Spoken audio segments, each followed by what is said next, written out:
Alright, so we got the Mustang back in the shop today, ready to do a few things to it to make it dailyable. And basically, it's pretty much already there. It just needs some small things that I mentioned in the last video that I had the Mustang in.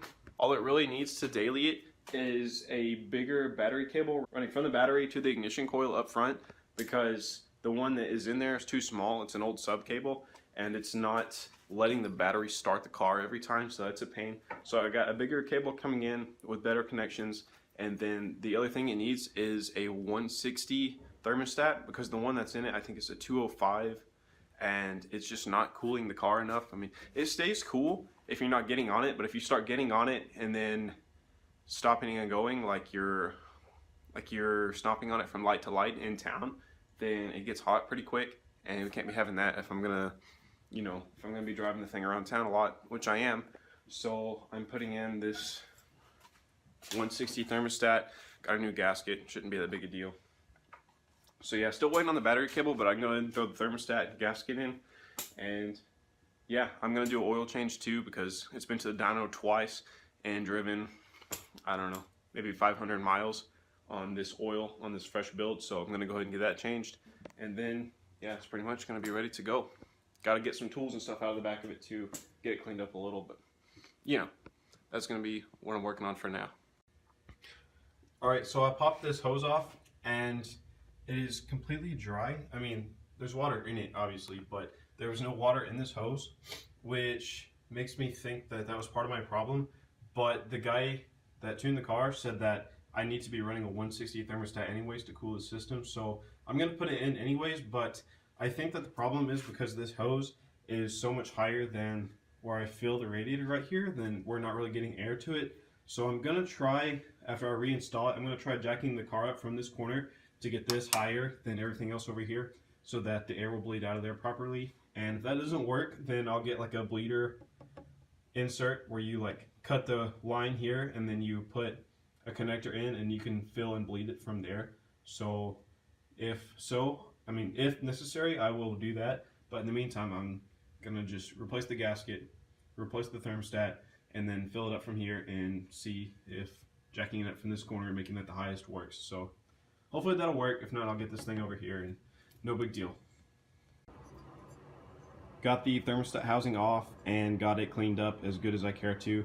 And that was pretty easy because, you know, it's easy to work around something that's out of the car. There's a bunch of gasket material left in here though, so I'm gonna have to scrape at that, and it's not super accessible, but you have to get it all off in order to get a good seal on the new one. So I'm gonna work at that and then put the new one on. And by the way, the stock thermostat in here was a 192. So going from a 192 to a 160 should be a pretty big difference. Alright, we got that part all nice and cleaned up. So both surfaces are clean, and now I'm gonna do what I always do when I do thermostat housings, which is take the gasket and you put RTV, a thin layer on both sides, and then put it up and get the bolts finger tight on the thing, and then let it dry for an hour, and then you come back and bolt it all the way down and it'll seal good. Every time I've ever done it that way on any kind of gasket, it's always worked, so that's how I'm gonna do it, and it's gonna work. Also, for anyone who might be wondering, the spring points toward the engine, so this is the correct way to do it. And my gasket looked like junk. It was one of those sticker ones, and I don't really trust it, so I'm just gonna use a bunch of RTV, and that should be fine. So here we go. Alright, got the thing on there finger tight, and gonna let it dry for an hour so the RTV can cure a little bit, and then I'll screw it down all the way, and then I'll let it cure overnight, like actually cure, before I actually start the car up and run water through it. So I won't even put water to that gasket until it's had a chance to cure overnight. So yeah. Alright, it's been an hour. I tightened it down all the way, 15 foot-pounds, and that's basically it. Got that hose back on. The hose is a pain, but got it done. And now, of course, I'm still waiting on the battery cable, but I'm gonna go ahead and take this small one out and get the fittings ready so that when the new one comes in, I can just plop it in. So I'm gonna unplug the battery and then I'm gonna take that wire out and get ready for the new one. So when it comes in, I can just throw it in. Alright, got that battery cable out. That's one perk of a stripped interior, is things like that would take a long time if you had cables under trim pieces. Do not take much time because everything's exposed. So there's a couple problems on this. This is actually attached pretty well, but as you can see, these are two different cables that I kind of spliced together, and I probably didn't do that good of a job on it. I just tried to make the best of what I had at the time to make it work, and I figured that it would. And it did for a while, but this splice is one thing that could be wrong. And then this battery terminal connection right here is kind of crappy. It's broken. It doesn't tighten down too well, and it's really just a pain. Like, as you can see, it slips off. I can take it off by hand here. So that it also like did not fit on top of the battery very well. Like, you would have to like turn it at a certain angle, and if you bumped it with your hand, it could come off. So that probably contributed to the problem too. So I'm gonna get a new one of those, and of course having one solid cable I think will help a lot. One less thing that, you know, could be causing issues. And then something else is the ground over here. I'll try to show you where I had it grounded. All right, there you go. This right here is where I had the ground in the front. This is the chassis of the car, so it's in a good spot, but the way I had it grounded probably was not that great. I just had a bolt going through the wire like this. I could say it was working, so I left it, but then again it started not to work, so that's another thing that I need to fix. Just gonna get an actual terminal and clean this up with the wire brush and put it in the terminal and bolt it back down. So just fixing a bunch of small things here and there, and I think the end result will be a effectively working and charging battery system. Alright, so I finally got the new 0 gauge battery cable in. So it's plenty long, should be longer than I need, which is good. So I also got new battery terminal and new terminals, ring terminals that go in there.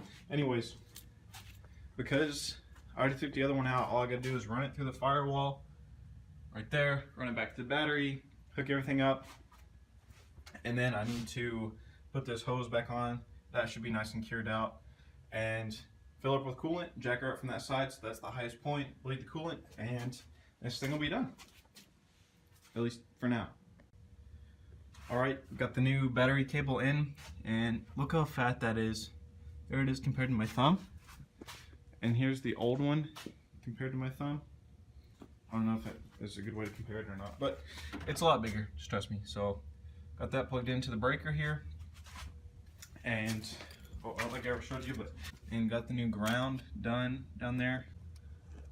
There we go, got the new ground done with a nice terminal on there. And back here, got new terminals on the battery and new ring terminal for the ground here. So yeah, we should be all set. Now I'm just going to change the oil and then get the coolant filled up and ready to bleed. So here I go with that. Alright, got the oil changed, and now I got the car jacked up from that corner. So this is now higher than this hose over here, thanks to zip tying it down. Once I'm done bleeding it, I'll cut the zip tie loose because it shouldn't matter. I got it zip tied down as far as it'll go, and this is jacked up, and it is just a little bit higher than that. So this should work, and I'm going to start it and bleed it out, and it's going to be ready to drive around.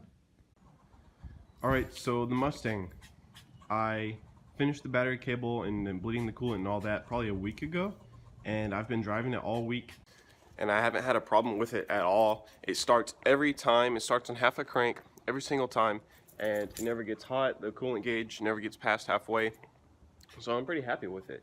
You know, it's completely drivable, completely dailyable now, and now I can move forward with the other things I need to do.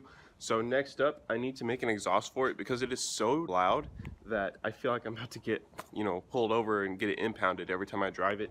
So I need to make an exhaust for it. So I'm going to be ordering pieces and fabbing that myself.